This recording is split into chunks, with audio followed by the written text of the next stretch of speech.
Boa tarde, eu sou Beatriz, sou do Beatriz Gonçalves Coelho da Silva, sou produtora de rosquinha, biscoito, broíbas. Broíbas sou bem trabalho para fazer, né? Mas eu gosto mais de produzir biscoito e rosquinha. E vindo para aquisição de alimentos, né, nas escolas, municipal e estadual, e o Centro Cabo foi assim.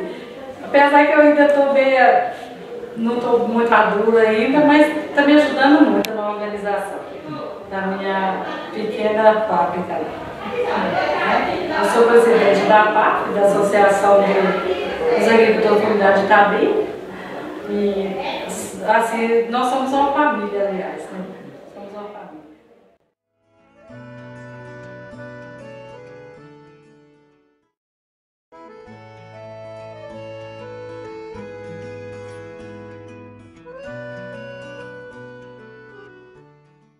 Eu sou Maria de Fátima da Assunção Silva,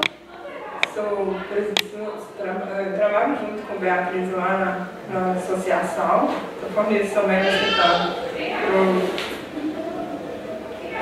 para as escolas e fabrico para mim próprio. Entrego a minha produção própria, entrego também em vários comércios de Itabira. Eu fabrico o pão caseiro, a rosquinha. O biscoito de polvilho é só quando precisa mesmo, não sou muito fã não, mas faço. Faço broinha e, assim, agradeço muito ao Almocar, porque quando eles chegaram lá eu era uma desordem. Eu achei que eu nem ia conseguir, mas os meninos foram muito pacientes, me ajudaram demais e hoje eu me transformei, na realidade, eu me transformei.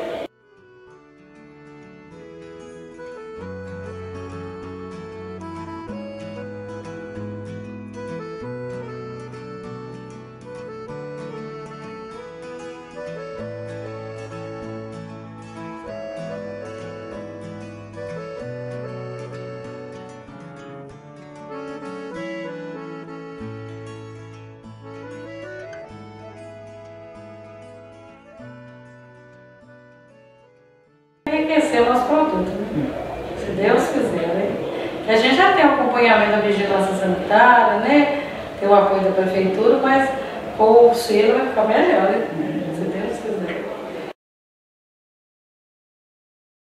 Aprendizagem. Eu aprendi muito. Organização, tudo, sabe? Eu achei que não me ajudou muito. Muito sucesso! Sucesso para nós que estamos começando agora e para os próximos que virão, né?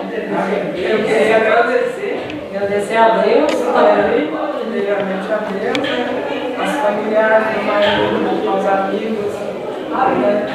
A Beatriz sempre estava presente, eu estou brigando.